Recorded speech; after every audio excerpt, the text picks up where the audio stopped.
حضور صلی اللہ علیہ وسلم نے خبر دی کہ ایک ایسا وقت آنے والا ہے جو فتنہ فساد کا وقت ہوگا. پھر فرمایا کہ اتنے فتنے ظاہر ہوں گے جیسے تسبیح اس کا تاغا ٹوٹتا ہے اور اس کے دانے ایک کے بعد ایک گرنا شروع ہو جاتے ہیں. فرمایا اس طرح سے فتنے ظاہر ہوں گے، اور جو نیا فتنہ آئے گا، آزمائش آئے گی، مشکلات آئیں گی، وہ پچھلے سے زیادہ مشکل ہوگی. حضور صلی اللہ علیہ وسلم نے یہ ساری باتیں فرمائی، لیکن حل بھی بتایا ہے. ایسے نہیں کہ حل نہیں بتایا. اللہ تعالیٰ نے کلام پاک میں فرمایا ہے، جس کا مفہوم ہے حضور صلی اللہ علیہ وسلم سے، کہ جب تک آپ اپنی امت میں بنفس نفیس موجود رہیں گے، اللہ کا کوئی عمومی عذاب نہیں آئے گا، یا یہ امت استغفار کرتی رہے گی، اللہ کا کوئی عمومی عذاب نہیں آئے گا. حاجی صاحب حاجی عبد الوہاب صاحب رحمۃ اللہ علیہ انتقال سے چند دن پہلے فرمانے لگے، اس وقت ہم گھرے ہوئے ہیں، بیرونی طور سے بھی اور اندرونی طور سے بھی، مسائل کے اندر، مشکلات کے اندر، مصائب کے اندر. پھر فرمانے لگے ان مشکلات کے اندر ہمیں لوگوں کو حوصلہ دلانا ہے، ان کو پر امید کرنا ہے اور نا امیدی سے نکالنا ہے. جب آدمی گھر جاتا ہے چاروں طرف سے، ہوتا ہے نا امید ہو جاتا ہے، اب کیا ہوگا، کیسے ہوگا.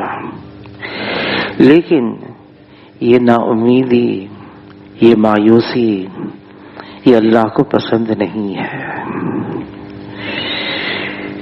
ایک قوم پر اس لیے اللہ کا عذاب آ گیا کہ وہ اللہ کی رحمت سے مایوس ہو گئے تھے، نا امید ہو گئے تھے.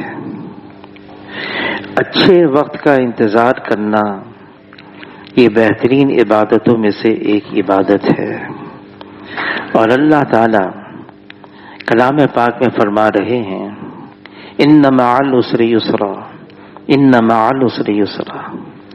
تنگی کے بعد آسانی ہے، تنگی کے بعد آسانی ہے. حضور صلی اللہ علیہ وسلم صحابہ کرام کو امید دلاتے تھے،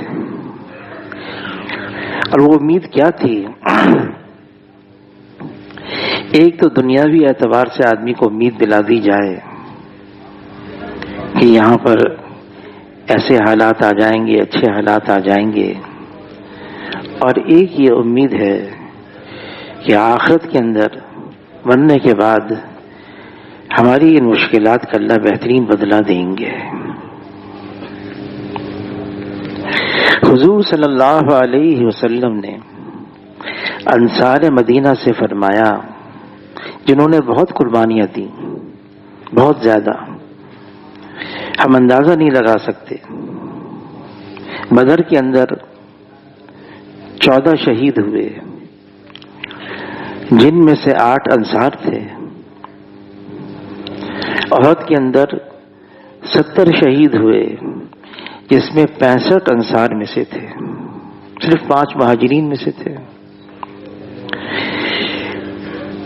اور یہ بھی ہوا کہ جب مال غنیمت بہت آتا تھا تو انصار کا نمبر بالکل آخر میں. پھر ایک موقع پر ایسا بھی ہوا، فتح مکہ کے موقع پر، کہ انصار مدینہ سوچ میں پڑ گئے. اب حضور صلی اللہ علیہ وسلم ظاہر مکے میں پیدا ہوئے، یہی پلے بڑھے، یہی نبوت کا اعلان فرمایا، یہی محنت کی ابتدا کی. اب مکہ فتح ہو گیا، حضور صلی اللہ علیہ وسلم اب مکے میں چلے جائیں گے، یہیں رہیں گے. تو حضور صلی اللہ علیہ وسلم نے واضح فرما دیا اور فرمایا جس کا مفہوم ہے اے انصار اب میرا جینا بھی تمہارے ساتھ ہے، اب میرا مرنا بھی تمہارے ساتھ ہے۔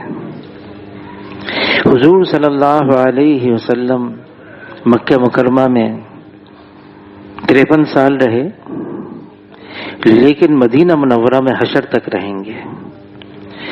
پھر انصار مدینہ سے یہ بھی فرمایا کہ دیکھو ایک وقت آئے گا دنیاوی اعتبار سے تمہیں پیچھے کر دیا جائے گا، صبر کرنا، اور حشر کے میدان میں حوض کوثر پر میرے پاس آنا اور میں تمہیں تمہاری ان قربانیوں کا بہترین بدلہ دوں گا۔ جب حضور صلی اللہ علیہ وسلم ہجرت فرما رہے تھے مدینہ منورہ سے مدینہ منورہ کی طرف، تو اس سے پہلے منا کے اندر کوئی 72، اس وقت مدینہ منورہ کا نام یثرب تھا، 72 لوگ آئے اور ان میں سے 3 مستورات تھیں، باقی مرد تھے۔ انہوں نے کہا اے اللہ کے رسول ہم آپ کو اپنے پاس لے کے جائیں گے، اپنے پاس رکھیں گے، آپ کی بات سنیں گے، آپ کی حفاظت بھی کریں گے، لیکن اس کے بدلے میں ہمیں ملے گا کیا؟ حضور صلی اللہ علیہ وسلم نے کوئی دنیاوی چیز کا وعدہ نہیں فرمایا، بلکہ فرمایا تمہیں جنت ملے گی، جنت ملے گی۔ لیکن اس کے باوجود حضور صلی اللہ علیہ وسلم نے دنیا کی مشکلات اور دنیا کی پریشانیاں کا ہمیں ایک راستہ بتایا ہے، تو بہترین راستہ ہے، اور وہ راستہ اتنا مجرب ہے، اتنا کامیاب ہے۔ حضور صلی اللہ علیہ وسلم نے فرمایا جس کا مفہوم ہے جو استغفار کو لازم قرار دیتا ہے اللہ تعالی ہر ضیق سے، ہر تنگی سے، ہر ہم سے، ہر غم سے راستہ نکالتے ہیں اور ایسی جگہ سے روزی عطا فرماتے ہیں جہاں سے وہم و گمان بھی نہیں ہوتا۔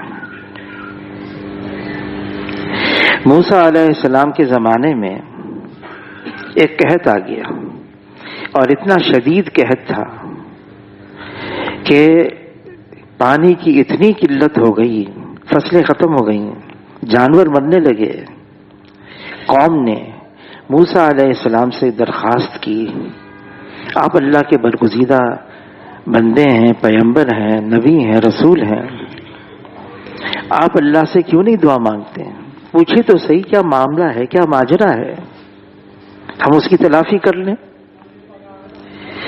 موسیٰ علیہ السلام اللہ سے ہم کلام ہو رہے تھے، اللہ نے یہ بات پہنچائی موسیٰ علیہ السلام کو، تمہاری قوم میں ایک ایسا شخص ہے، اتنا گندا ہے، اتنا پاپی ہے، اتنا بد کردار ہے، اتنا گنہگار ہے کہ اس کی وجہ سے، اس کی گندگی کی وجہ سے، اس کے گناہوں کی وجہ سے میں نے بارشیں روک دی۔ موسیٰ علیہ السلام تھے جلالی، اور ایسے جب جلال میں آتے نا، ایک آدمی کو گھوسا مارا تو مر گیا، بڑے جلالی تھے۔ تو موسیٰ علیہ السلام جلال میں آ گئے، اپنی قوم پر آئے، قوم کی طرف آ کر اپنی قوم کو جمع کیا اور ان سے کہہ دیا تمہارے درمیان میں ایک ایسا شخص ہے، بہت گنہگار ہے، بہت برا ہے، بہت پاپی ہے، اور میں اس کو حکم دیتا ہوں کہ یہ ہماری قوم سے نکل جائے۔ اس کی وجہ سے، اس ایک آدمی کی گندگی اور گناہوں کی وجہ سے اللہ نے بارشوں کو روک رکھا ہے۔ اب وہ آدمی موجود تھا اندر، پہچانتے نہیں تھے اس کو، لیکن اس قوم میں تھا۔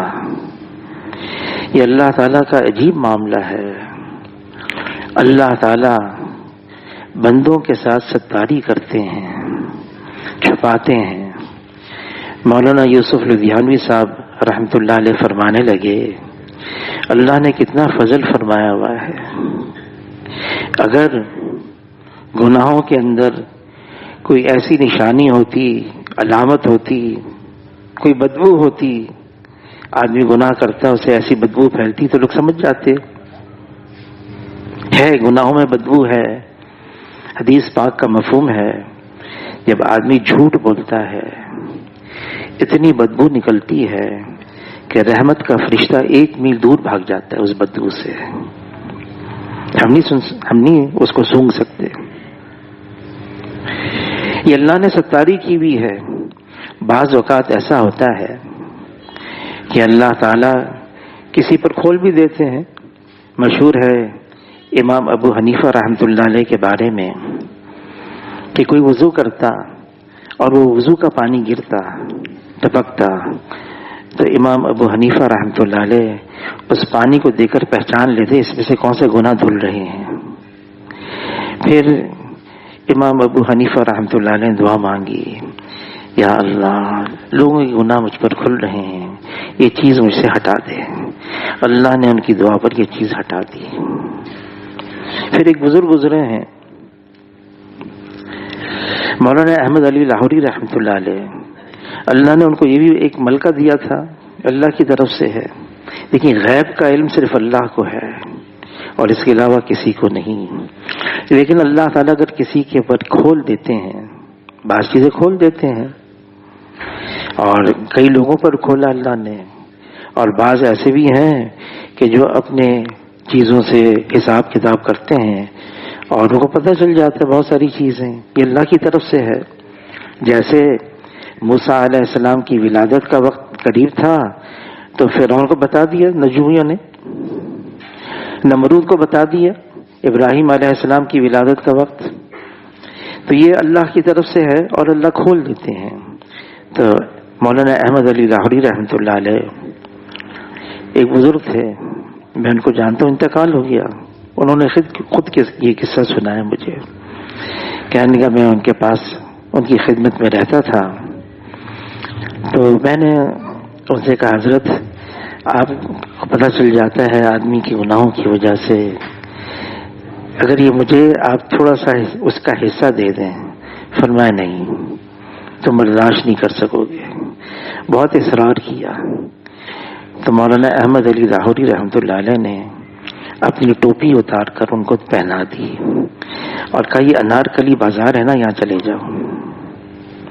وہ آج آ گئے بازار سے گھوم کر، بہت برا حال، عجیب حال ہو گیا. کہ کیا ہوا؟ کہ حضرت مجھے کوئی کتے کی صورت نظر آئی، کچھ بندر کی صورت نظر آئی، کچھ خنزیر کی صورتیں نظر آئیں، انسان تو نظر نہیں آئے. تو ٹوپی واپس لے لی. ان صاحب نے کہا حضرت آپ مجھے بتائیں کہ میں کس صورت میں ہوں. تو کہنے کا نہیں یہ نہیں بتا سکتا. اتنا بتا دیں. اچھا اتنا بتا دیں انسانی صورت ہے؟ تو فرمایا کوشش کرتے رہو، کوشش کرتے رہو. اس کا اظہار نہیں کیا. تو بعض اوقات اللہ دکھا دیں، لیکن اللہ ستاری کرتے ہیں، پردہ رکھتے ہیں. اب موسیٰ علیہ السلام نے جب یوں کہا اپنی قوم سے، تمہارے درمیان میں ایک ایسا شخص ہے جس کی وجہ سے اللہ نے بارشوں کو روک رکھا، نکل جائے. اب وہ شخص موجود تھا، اس نے دل میں اللہ سے دعا مانگی، یا اللہ میرے ساتھ تب تک آپ نے پردہ رکھا، ستاری کی، اگر میں اب نکلتا ہوں پوری قوم کو پتہ چل جائے گا. اچھا یہ ہے وہ. یا اللہ میں آپ سے وعدہ کرتا ہوں، میں آپ سے عہد و پیمان کرتا ہوں، میں توبہ کرتا ہوں، معافی مانگتا ہوں، آئندہ نہیں کروں گا، معاف کر دے. کوئی آدمی نکلا نہیں قوم سے. بادل آ گئے، بارش برسنا شروع ہو گئی. موسیٰ علیہ السلام قوم حیران، یا اللہ نکلا تو کوئی بھی نہیں، بارش کیسے ہو گئی؟ اللہ نے یہ بات پہنچائی موسیٰ علیہ السلام کو جس کی وجہ سے روک رکھا تھا. میں نے اسی کی وجہ سے شروع کر دی. یا اللہ وہ کون ہے کہ جب گنہگار تھا میں نے پردہ رکھا, توبہ کر لی, اب کیسے پردہ کھول دوں میں. یونس علیہ السلام اپنی قوم سے بہت تنگ ہو گئے. ظلم ستم چھینا جھپٹی لوگوں کے ساتھ ایسا برا سلوک آپس کے درمیان میں تھا کہ یونس علیہ السلام سمجھاتے رہے. جب مان کے نہ دیا تو یونس علیہ السلام نے اپنی قوم سے کہا دیکھو فلاں تاریخ کو فلاں دن اللہ کا عذاب آ جائے گا اور میں جا رہا ہوں.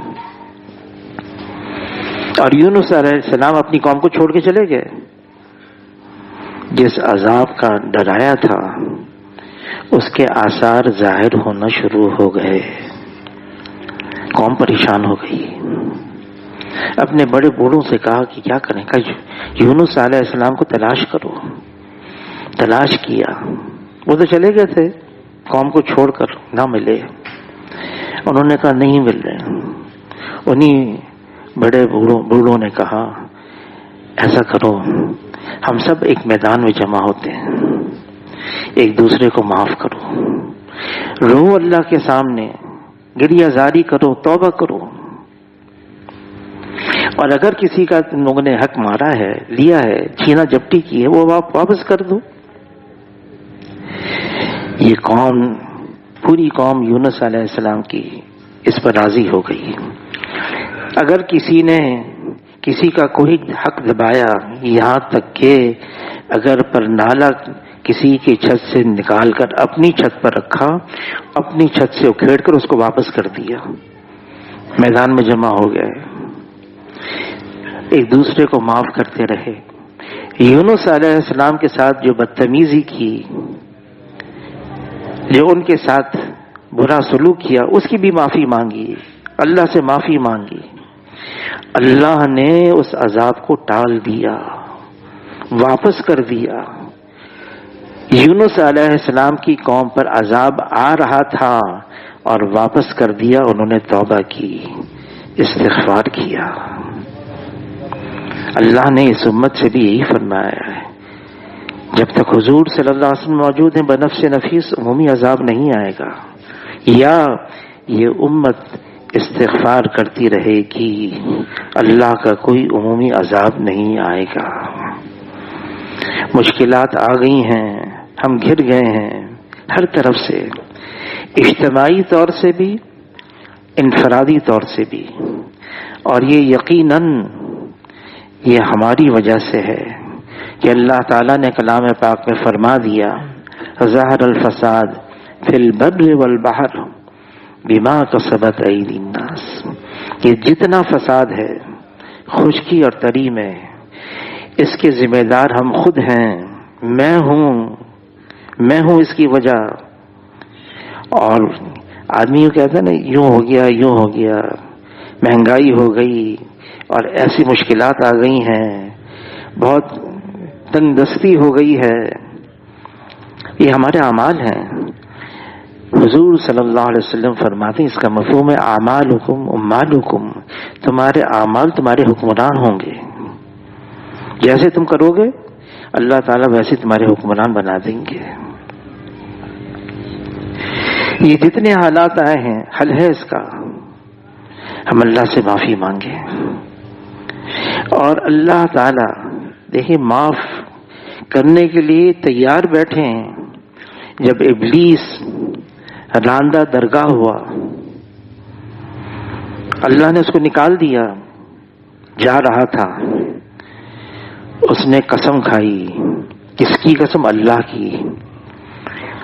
اور اللہ کی کیا قسم؟ اے اللہ آپ کی عزت کی قسم, آپ کے جلال کی قسم, میں آپ کے بندوں کو گمراہ کروں گا, بھٹکاؤں گا. اور جواباً اللہ نے کیا فرمایا؟ میری عزت کی قسم, میرے جلال کی قسم, وہ جب تک مجھ سے معافی مانگتے رہیں گے میں معاف کرتا رہوں گا. اللہ تو معاف کرنے کے لیے تیار بیٹھے ہیں. کسی نے کہا ہم مائل بکرم ہیں, کوئی سائل ہی نہیں۔ اگر ہم نے توبہ کر لی، اللہ سے معافی مانگ لی، اور توبہ کی 3 شرائط ہیں، ایک تو شرمندگی ہو، دل سے ندامت ہو، اور یہ واقعی ایمان کا ایک تقاضا ہے، جب گناہ ہو جائے آدمی توبہ کرے۔ حضور صلی اللہ علیہ وسلم فرماتے ہیں کہ کل بنی آدم خطاؤن، آدم علیہ السلام کی اولاد ساری کی ساری گنہگار ہے، ہم سے گناہ ہوں گے، غلطیاں ہوں گی،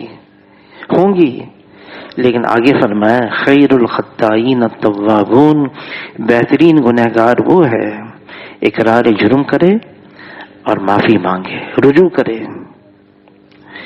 شرمندگی، افسردگی، ندامت، غلطی ہوئی ہے، اور ایک حدیث میں تو یہاں تک آتا ہے جس کا مفہوم ہے یہ ندامت ہی اس گناہ کا کفارہ بن جاتا ہے۔ ندامت ہو، افسردگی ہو، پھر آدمی اس گناہ کو چھوڑ دے، یہ بہت ضروری ہے۔ گناہ کو چھوڑنا اتنا ضروری ہے۔ گناہوں والی زندگی، گناہوں سے اللہ کی ناراضگی آتی ہے، بندے اور اللہ کے درمیان دوری پیدا ہو جاتی ہے، بندے اور اللہ کے درمیان پردہ آ جاتا ہے، اور جب آدمی گناہوں والی زندگی اختیار کرتا ہے، ایک گناہ دوسرے گناہ کو کھینچتا ہے۔ پھر فرمایا جب آدمی سے گناہ ہو جاتا ہے اس کے دل پر ایک سیاہ نقطہ پڑ جاتا ہے، اگر یہ توبہ کرتا ہے، اللہ سے معافی مانگتا ہے، استغفار کرتا ہے، وہ سیاہ نقطہ دھل جاتا ہے، نہیں کرتا وہ نقطہ باقی رہتا ہے۔ پھر گناہوں کی وجہ سے شدہ یہ سیاہ نقطے پڑتے چلے جاتے ہیں، یہاں تک کہ دل بالکل سیاہ ہو جاتا ہے، پھر دل میں خیر کی رغبت باقی نہیں رہتی۔ ہم ساری کمزور ہیں، گنہگار ہیں، گناہوں کو چھوڑنا ہے۔ ہاں، بعض اوقات گناہ آدمی کی طبیعت ثانیہ بن جاتی ہے، گناہوں کے اندر اتنے مشغول ہو جانا کہ وہ طبیعت میں آ جائے، وہ مزاج میں آ جائے، وہ جبلت کے اندر گھس جائے، چھوڑنا چاہتا ہے، نہیں چھوٹتی، لیکن پھر بھی مایوسی نہیں ہے۔ عائشہ رضی اللہ تعالیٰ عنہا فرماتی ہیں ہماری تعلیم کے لیے کہ میں نے حضور صلی اللہ علیہ وسلم کو تہجد کے وقت سجدے میں یہ دعا مانگتے ہوئے سنا، رب آت نفسی تقواها وزکیها انت خیر من زکاها انت ولیها ومولاها۔ اے رب میرے نفس کو تقوی نصیب فرما، اور میرے نفس کو پاکیزگی عطا فرما، کہ پاکیزگی دینے والا تو ہی ہے، تو ہی میرا ولی ہے نفس کا، اور تو ہی میرے نفس کا مولا ہے، مالک ہے۔ اللہ سے مانگو، یہ بتایا جناب رسول اللہ صلی اللہ علیہ وسلم نے، تم مانگو تو صحیح، گناہ نہیں چھوٹ رہے تم اللہ سے مانگو۔ دیکھیں یہ مانگنا بھی اللہ کے یہاں پھر ایک عذر ہو جائے گا، قبول، قابل قبول۔ اے اللہ میں نے تو مانگا تھا آپ سے، میں نے کوشش بھی کی تھی۔ یہ مانگنا اس لیے ضروری ہے کہ اللہ تعالی حشر کے میدان میں پوچھیں گے گناہ نہیں چھوٹ رہے تھے، مجھ سے مانگا تھا، ہم کم سے کم جواب تو دے سکیں، اللہ میں نے دعا مانگی تھی۔ حضور صلی اللہ علیہ وسلم نے علی رضی اللہ تعالیٰ کو دعا سکھائی، دیکھو، اور دعا کے شروع کے الفاظ یہ ہیں، اللہم ارحمنی بترک المعاصی ابدا ما کہیتنی، اے اللہ اپنی رحمت کی چادر مجھ پر ڈھانپ دے، میں ہمیشہ کے لیے گناہ کرنا چھوڑ دوں۔ گناہ چھوڑنے ہیں، اور گناہوں والی زندگی سے دور ہونا ہے، ورنہ یہ حالات ہمارے کیسے بدلیں گے؟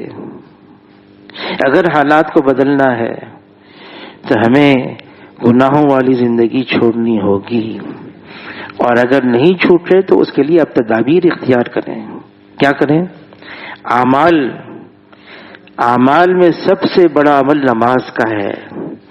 اللہ نے وعدہ کیا ہے نماز کے اوپر اللہ تعالی بے حیائی سے، فاحشات سے، منکرات سے، گناہوں سے بچا کے رکھیں گے۔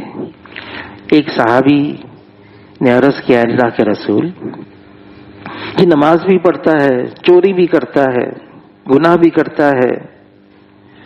فرمایا، جواب دیا جس کا مفہوم ہے اس کی نماز عنقریب اس کو چوری سے روک دے گی۔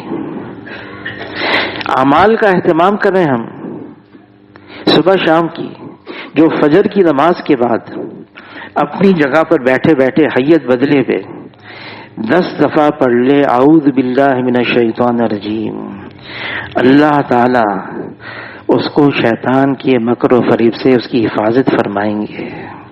آسان بتا دیا۔ جو گھر سے نکلتے ہوئے بسم اللہ توکلت علی اللہ لا حول ولا قوت الا باللہ پڑھ لے تو اللہ کی رسول نے وعدہ فرمایا ہے اللہ تعالیٰ اس سے شیطان کو دور رکھیں گے۔ دعائیں بتا دی، طریقہ بتا دیا، حضور صلی اللہ علیہ وسلم والے اعمال بتا دیے ہمارے لیے۔ گناہوں کو چھوڑنا ہوگا، گناہوں سے دور ہونا پڑے گا، اللہ سے دعائیں مانگنی پڑے گی، تدابیر بھی اختیار کرنی پڑے گی، کوشش بھی کرنی پڑے گی۔ وہ ماحول کو چھوڑنا پڑے گا جس ماحول میں رہتے ہوئے آدمی گناہ کرتا ہے۔ خاص طور سے آج کل کی تنہائیاں اتنی گندی ہو گئی ہیں۔ حضور صلی اللہ علیہ وسلم نے ایک خبر دی صحابہ اکرام کو، ایسے لوگ ہوں گے حشر کے میدان میں اعمال لے کر آئیں گے پہاڑوں کے برابر، پہاڑوں جیسے، لیکن ان کو گرد و غبار بنا کے اڑا دیا جائے گا۔ اے اللہ کے رسول کس وجہ سے؟ فرمایا وہ اعمال کریں گے تمہاری طرح کے، لیکن ان کی تنہائی پاکیزہ نہیں ہوگی۔ جب ان کو تنہائی کا موقع ملتا وہ حرام کاموں میں لگ جائیں گے۔ حرام سے بچنا ہے۔ جناب رسول اللہ صلی اللہ علیہ وسلم نے خبر دی، جس نے لا الہ الا اللہ کا اقرار کر لیا اخلاص کے ساتھ وہ جنت میں جائے گا۔ تو صحابہ کرام نے عرض کیا کلمے کا اخلاص کیا ہے؟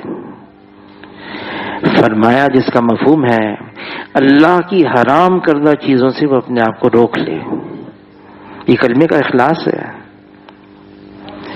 اللہ نے احکامات دیے ہیں، کرنے والے دیے ہیں، رکنے والے دیے ہیں، یہ مت کرو۔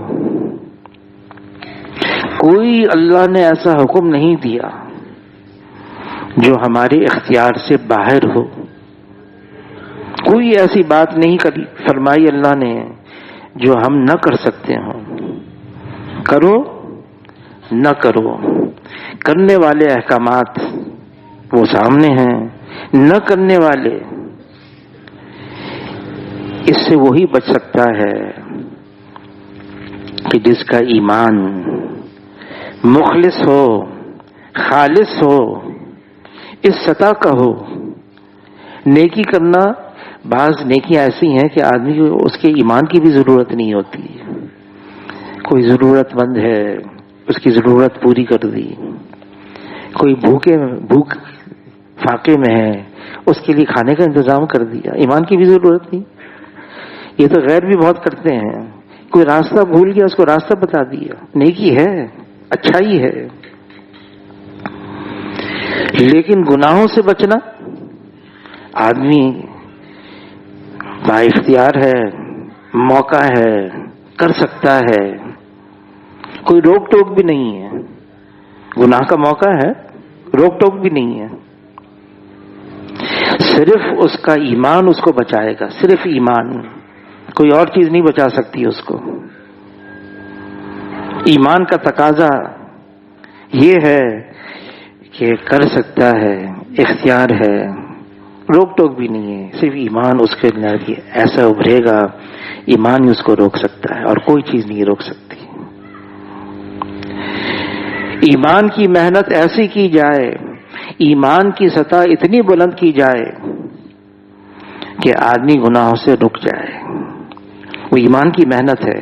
یہی وجہ ہے کہ عائشہ رضی اللہ تعالیٰ عنہا فرماتی ہیں اگر پہلے دن سے شراب حرام ہو جاتی، مجھے ڈر ہے کوئی مسلمان نہیں ہوتا، وہ تو نماز پہلے فرض ہوئی جب حضور صلی اللہ علیہ وسلم معراج پر تشریف لے گئے، مکہ مکرمہ کی وہ جو زندگی کا آخری حصہ تھا،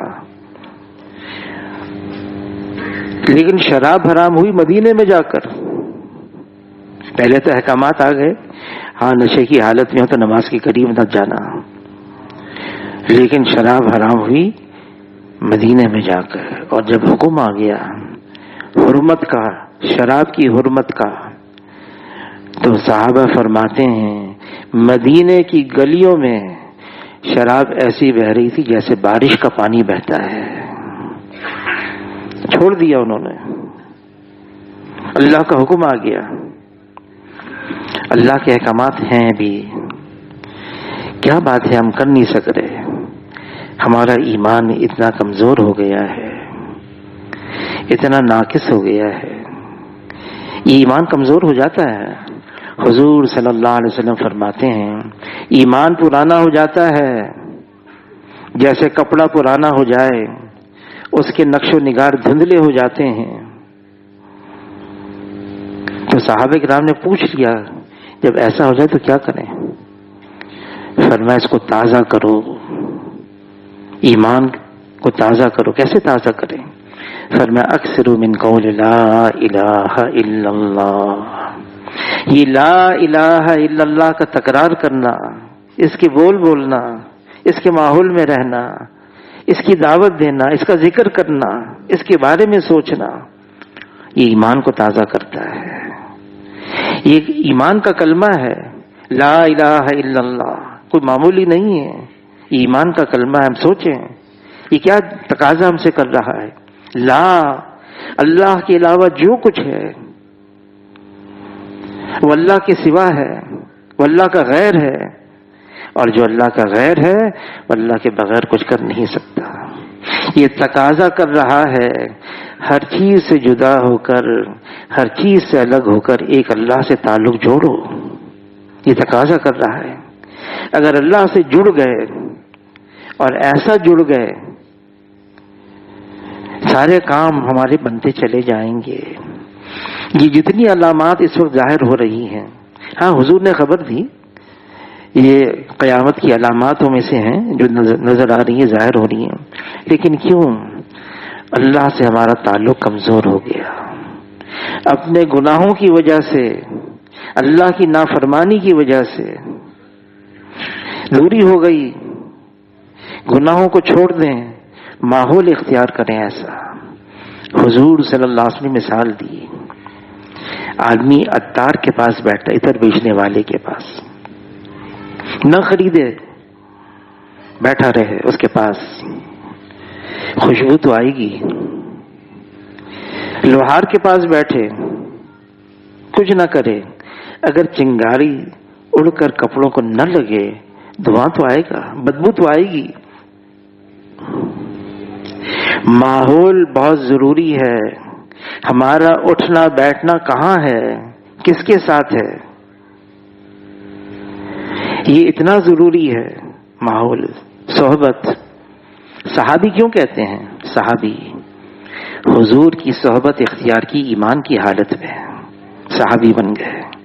یہ اتنا اونچا رتبہ ہے امت کے اندر، اتنا بڑا درجہ ہے۔ صحابی بعد آنے والے جتنے ہیں، ولی اللہ، غوث، قطب، ابدال، سب کو جمع کیا جائے، سب کو، ایک صحابی کی برابری بن نہیں سکتے۔ صحابی کیا، صحابی کے بدن کے ایک بال کی برابری بھی نہیں کر سکتے. وہ صحابی ہیں، حضور کی صحبت اختیار کی ہے ایمان کی حالت میں، صحابی بن گئے، حضور صلی اللہ علیہ وسلم کے ساتھ رہے. صحبت، اٹھنا بیٹھنا، اللہ نے ہمیں کہا ہے سچوں کے ساتھ رہو، ایسوں کے ساتھ مت رہو. حضور صلی اللہ علیہ وسلم فرماتے ہیں آدمی تو اپنے دوست کے دین پر ہوتا ہے. اور یہ بھی فرمایا جس کا مفہوم ہے بتاؤ تمہارے دوست کون ہے تو بتا دوں گا تم کون ہو. ایک تو صحبت، اٹھنا بیٹھنا، ماحول کے اتنے اثرات ہوتے ہیں. فضا، مولانا یوسف بن نوری صاحب رحمۃ اللہ علیہ فرمائیں کہ فضا اتنی آلودہ ہو گئی ہے، اتنی آلودہ. فرمایا جب میں جوان تھا تو مجھے غسل کی حاجت نہیں ہوتی تھی، بوڑھا ہو گیا، بیوی کا انتقال ہو گیا، تقاضا ہے میں شادی کروں، اور شادی کی انہوں نے. فضا اتنی آلودہ، گندگی پراگندہ ہو گئی، ماحول اتنا بگڑ گیا، حالات ایسے آ گئے. ان میں رہتے ہوئے اگر کوئی مقابلہ کرے نفس اور شیطان سے، اس کے لیے بھی طریقہ بتا دیا نفس سے مقابلہ کرنے کا. نفس کی مخالفت بہترین عبادتوں میں سے ایک عبادت ہے، لیکن کون کرے گا؟ فرمایا ومن خاف مقام ربہ ونہى النفس عن الہوى. جس کو اس کا خوف ہوگا نا، مجھے مرنا ہے، جانا ہے، اللہ کی یہاں حاضری ہے، جواب دینا ہے، حساب ہوگا. جس کو اس کا خوف ہوگا نا وہ اپنے آپ کو قابو رکھے گا، ورنہ کوئی اور صورت نہیں ہے اپنے آپ کو قابو کرنے کی، کوئی بریک نہیں ہے سوائے اس کے کہ آدمی اپنے اوپر آخرت کی فکر سوار کرے. مجھے مرنا ہے، جانا ہے، حساب دینا ہے. وہ تو نامہ اعمال، وہ کتاب ہر فرد بشر کو اس کے ہاتھ میں پکڑائی جائے گی. اپنا خود پڑھو، تمہارا نامہ اعمال ہے، خود پڑھو اور اپنا محاسبہ خود کرو اپنا محاسبہ. تم نے اچھا کیا یا برا کیا؟ یہ کہانیاں نہیں ہیں، یہ ایسی باتیں نہیں ہیں، یہ حقیقت ہے، یہ ایسا ہونا ہے اور ہوگا. مرتے ہی پتہ چل جائے گا، مریں گے نا تو پتہ چل جائے گا سارا. ہاں، مولانا عمر پالپوری صاحب رحمۃ اللہ علیہ فرماتے جیسے کرنی ویسے بھرنی، نہ مان کر کے دیکھ، جنت بھی ہے دوزخ بھی ہے، نہ مان تو مر کے دیکھ. یہ ایسی حقیقت ہے اور آنے والی ہے، جانا ہے. گناہوں سے اپنے آپ کو روکنا ہے.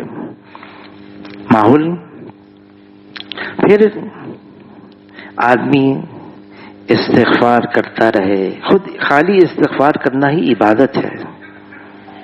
آدمی استغفار کی تسبیح پڑھتا رہے، یہ عبادت ہے. لیکن استغفار بھی کرے، دل سے نادم بھی ہو. حضور صلی اللہ علیہ وسلم نے خبر دی وقت آئے گا فتنہ فساد کا، تو عرض کیا کریں؟ فرمایا اگر تمہارا گھر اس کی اجازت دے گھر میں ہی رہو. اگر گھر اجازت دے گھر میں رہو. اپنی زبان کو قابو میں رکھو، اپنے گناہوں کو یاد کر کے روتے رہو. 3 چیزیں فرمائی. بعض گناہ ایسے ہیں، بہت بڑے گناہ ہیں، ان کو آدمی گناہ سمجھتا ہے. بعض گناہ ایسے ہیں معاشرے کے اندر گھس گئے، حصہ بن گئے، اب وہ گناہ بھی باقی نہ رہا. دھوکہ دینا عام کاروبار میں، اس کو کہتے ہیں بھائی اس کے بغیر تو نہیں ہے. جھوٹ بولنا، کاروبار نہیں چلے گا. سود، اس کے بغیر اب گزارا نہیں. ایسی باتیں نہیں ہیں، بلکہ یہ کہنا بھی نہیں چاہیے. جس کو اللہ اور اللہ کے رسول نے کہا غلط ہے، گناہ ہے، وہ گناہ ہی رہے گا، چاہے کتنا معاشرے کے اندر عام ہو جائے۔ بعض گناہ ظاہر ہیں، نظر آ رہے ہیں، اور بعض باطنی گناہ ہیں، وہ بھی بڑے مہلک ہیں، ان کے بھی بڑے مضر اثرات ہیں۔ باطنی گناہ، آدمی اپنے آپ کو بڑا سمجھے، میں بڑا ہوں، بڑا اچھا ہوں، یہ وہ گناہ ہے۔ کبر،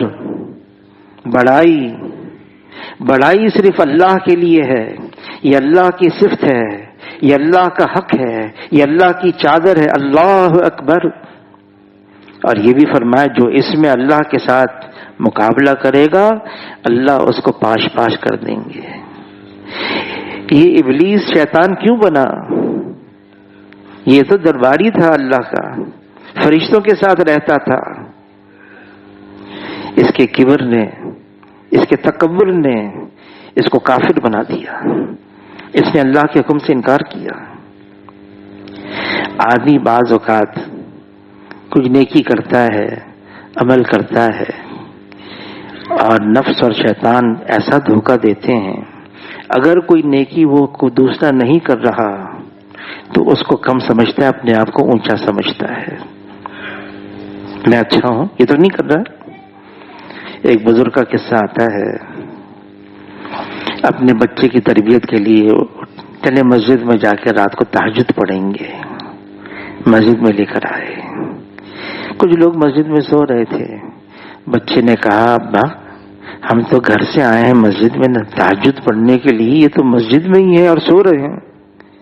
تو باپ نے کہا بیٹا کاش تو بھی گھر میں ہی سوتا رہتا، یہاں نہ آتا۔ ان کی حکایت ہمارے دل میں آ گئی۔ کرنے والا اگر اپنے آپ کو اچھا سمجھے، میں ہوں اچھا، یہ تو ایک بات ہے عمل کی۔ بعض اوقات آدمی کہتا ہے میرا نسب اونچا ہے، بعض اوقات آدمی کہتا ہے کہ ظاہری معاشرے کے اندر میری بڑی عزت ہے۔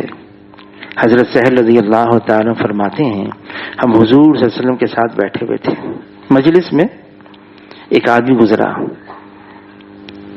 بہت ہی عمدہ لباس پہنے ہوئے، شان و شوکت کے ساتھ جا رہا ہے۔ حضور صلی اللہ علیہ وسلم نے صحابہ سے پوچھ لیا یہ کون ہے؟ عرض کیا اللہ کے رسول یہ تو شرفائے معاشرے کے اندر شریف آدمیوں میں سے ہے، بڑا مالدار ہے، صاحب حیثیت ہے، کسی سے بات کرے تو ہر ایک اس کی طرف متوجہ ہو جائیں، کسی کی سفارش کرے ہر ایک اس کی سفارش کو قبول کرے، کسی کے یہاں منگنی کا پیغام بھیجے ہر ایک اس کے پیغام کو پسند کریں۔ حضور صلی اللہ علیہ وسلم خاموش ہو گئے، کچھ نہیں کہا۔ تھوڑی دیر میں ایک آدمی سامنے سے گزرا اور عاجزی کے ساتھ پیبند لگی ہوئی چادریں جسم پر تھیں، پوچھا یہ کون ہے؟ کہا یہ فقراء مسلمین میں سے ہے، فقیر مسلمان ہے، فقیر ہے۔ اب حضور نے جواب دیا، فرمایا جس کا مفہوم ہے اگر یہ دنیا پہلے جیسے انسان سے بھر جائے تب بھی اللہ کی نگاہ میں اس کی دوسرے انسان کی زیادہ قدر و قیمت ہے۔ اللہ کے یہاں تو تقویٰ ہے، حسب نسب نہیں ہے، یہ اس خاندان سے، یہ اس معاشرے سے، یہ اتنا مالدار ہے، اگر ہے تو تقویٰ کی بنیاد ہے، یہ کتنا اللہ سے ڈرنے والا ہے، کتنا اللہ کا خوف ہے، کتنا اللہ کے دین پر چلنے والا ہے، یہ بنیاد ہے، یہ معیار ہے۔ آدمی کے اندر بڑائی آ جاتی ہے، اس کی کئی وجوہات ہیں۔ بعض اوقات آدمی کسی کے ساتھ اٹھنا بیٹھنا ہو جاتا ہے، بڑوں کے ساتھ، نفس و شیطان تو ہے نا، اٹھنا بیٹھنا تو اس لیے ہوا کہ میری اصلاح ہو جائے، نفس اور شیطان نے یہ چکر ڈالا کہ میں بڑوں کے ساتھ رہتا ہوں تو میں بھی بڑا بن گیا۔ اور کبھی آدمی کہتا ہے میں نیچے بیٹھتا ہوں فرش پہ، اور پھر نفس اور شیطان اندر سے یہ کہتے ہیں تم تو اس قابل تھے کہ ممبر پر بیٹھتے، دیکھو تم نیچے بیٹھے ہوئے ہو۔ ایک بزرگ تھے ہمارے نظام الدین کے اندر، تو بیان کر رہے تھے، کہنے لگے آدمی کہتا میں حقیر ہوں، فقیر ہوں، میں ذرہ ناچیز ہوں. اب تو زبان سے اس نے کہا نا، کسی نے کہہ دیا اس کو گدھے میاں ادھر آ جائیں، ارے مجھے گدھا کیا کہا کہ ابھی تو آپ نے کہا میں ذرہ ناچیز ہوں، گدھا تو کئی ذرات کا بنا ہوا ہے. آدمی زبان سے تو بہت کچھ کہہ لیتا ہے، اندر کی کیا کیفیت ہے. ابو بکر رضی اللہ تعالیٰ عنہ، اجماع امت ہے، انبیاء کے بعد درجہ ہے تو ابو بکر کا ہے امت میں، لیکن تنکا ہاتھ میں لیتے ہیں، کاش ابو بکر یہ تنکا ہوتا، کاش میں درخت کا پتا ہوتا، کاش میں مومن کے بدن کا بال ہوتا. کون ہے؟ ابو بکر رضی اللہ تعالیٰ عنہ، جن کے لیے جنت کے 8 دروازے کھلے ہوئے ہیں، ہر دروازے سے پکار آئے گی، اے ابو بکر یہ اعزاز تو میرے حصے میں آ جائے، میری جانب سے جنت میں داخل ہونا. عمر رضی اللہ تعالیٰ عنہ فرمایا میرے بعد کوئی نبی نہیں، نبی ہوتا تو عمر ہوتا. کسی نے اتنا کہہ دیا ہے عمر تمہاری وجہ سے دین چمک گیا، فرمایا نہیں، یہ دین ہے جس کی وجہ سے عمر چمکا ہے. ہر صحابی، ایک تابعی ہیں کہتے میں 30 صحابہ سے ملا، 30 صحابہ سے، اور سب کو اپنے پر نفاق کا ڈر تھا. ایک تو تکلف اور ایک واقعی ڈر تھا کہیں منافق تو نہیں ہے. اور ہمارے وہ صحابی ہیں، 30 صحابی ہیں. ایک تو یہ ہے کہ آدمی چھوٹا بن کر رہے. تکبر کس کو کہتے ہیں؟ بعض علماء فرماتے ہیں حق آ جائے سامنے اور پھر اس کا انکار کر دے، فرمایا یہ سب سے بڑا تکبر ہے. جانتا ہے، سمجھتا ہے یہ حق آ گیا. ابو جہل، اس کا لقب تو ابو الحکم تھا، حکمت کا باپ تھا، اس کا لقب بدلا. ابو جہل، جاہل کا باپ، جانتا تھا، سمجھتا تھا یہ حق ہے، جانتا تھا، لیکن اس نے قبول نہیں کیا. اس لیے قبول نہیں کیا میری سرداری چلی جائے گی، میری بڑائی ختم ہو جائے گی. جب آدمی عاجز ہوتا ہے، اپنے آپ کو عاجز پاتا ہے، کمزور پاتا ہے، پھر ایسا ہوتا ہے کہ ہاں اللہ کے حکم پر ہم چلیں. یہ جتنی چیزیں آ رہی ہیں ہمارے اوپر، یہ اللہ کی طرف سے ہمارے لیے ایک بعض اوقات ایسا انعام ہوتا ہے. رجوع کرو اللہ کی طرف، توبہ کرو. مشکل آ گئی، آدمی کا دل ٹوٹ جاتا ہے، پریشان ہو جاتا ہے، رجوع کرتا ہے اور اللہ کی طرف متوجہ ہو جاتا ہے. یہ اللہ کی طرف سے بعض اوقات اللہ فرماتے ہیں میں چھوٹا عذاب بھیج کر بڑے عذاب سے بچا دیتا ہوں تاکہ تم متوجہ ہو، رجوع کرو اللہ کی طرف. اللہ تعالی ہم سب کو اس بات کے لیے آمادہ کر لے ایک تو ہم گناہ چھوڑ دیں. گناہوں کی وجہ سے بہت مشکلات آ رہی ہیں. عائشہ رضی اللہ تعالیٰ عنہ فرماتی ہیں جب بے حیائی عام ہو جائے گی، ایسے امراض آئیں گے، ایسی بیماریاں آئیں گی، لوگ اپنی زبانوں سے کہیں گے ایسا تمہارے باپ دادا نے بھی ان کے بارے میں کبھی نہیں سنا تھا. بے حیائی عام ہو گئی، اتنی عام ہو گئی کہ معاشرے کا حصہ بن گیا.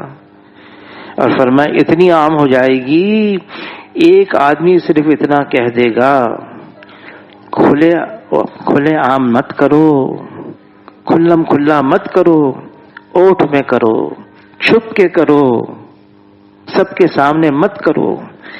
اس کے اتنا کہنے پر اس کو 50 صدیقین کا اجر ملے گا. اس وقت اس ماحول میں، اس معاشرے میں وہ سب سے نیک ترین انسان ہوگا جو یوں کہہ دے گا. ہمارے مسائل کا حل یہی ہے، ہم توبہ کریں، اللہ سے معافی مانگیں، استغفار کریں اور گناہوں کو چھوڑ دیں. اللہ سے دعا مانگیں اے اللہ مجھے ایسا بنا دے میں آپ کو راضی رکھوں، کبھی آپ کو ناراض نہ کروں۔ اور ہم مانگیں گے تو اللہ دیں گے، اللہ نے وعدہ کیا ہے مجھ سے مانگو میں دوں گا، اللہ نے وعدہ کیا ہے مجھ سے مانگو اور میں دوں گا، اور اللہ ضرور دیں گے۔ کتنے ایسے واقعات ہوئے ہیں، کیسے لوگ تھے، اللہ نے ان کو بدل دیا۔ فضیل بن عیاض اپنے زمانے کے مشہور فقی بن گئے، لیکن پہلے تو وہ ڈاکو تھے، اور ان کو ایسا ہنر آتا تھا وہ چھلانگ مارتے تھے چھتوں کے اوپر سے، ایسا چھلانگ مارتے تھے، ڈاکہ ڈالتے تھے۔ لیکن جب اللہ کی طرف سے وقت آ گیا، اللہ نے ان کو اپنے زمانے کا ولی بنا دیا، فقی بنا دیا، بہت بڑا عالم بنا دیا۔ فرید الدین عطار رحمۃ اللہ علیہ اتنا دنیا میں مشغول تھے، فرصت ہی نہیں، عطر بیچنے والے تھے، ایسی بڑی دکان تھی، اللہ کی طرف سے فیصلہ آ گیا، بدل دیا اللہ نے۔ ہم اللہ کی طرف رجوع ہو جائیں، اللہ کی طرف سے فیصلہ آئے گا انشاءاللہ، اور اللہ ہم سب کو بدل دیں گے، کوئی اور راستہ نہیں۔ کسی نے کہا امام مہدی کا انتظار ہے، بھئی اس کے ساتھ اور بھی مشکلات آئیں گی، انتظار مت کرو، بہت مشکلات آئیں گی، مسائل بھی آئیں گے، امتحانات بھی آئیں گے، بہت امتحانات آئیں گے ان کے ساتھ۔ جو کچھ کرنا ہے ابھی کرنا ہے، ہمیں اختیار ہے اپنے اوپر، اپنی ذات کے اوپر ہم اپنے آپ کو بدلنے کی فکر کریں، اور اللہ ہمیں بدل دیں گے۔ اللہ تعالیٰ ہم سب کے لیے آسان فرمائے، عافیت کا معاملہ فرمائے، اور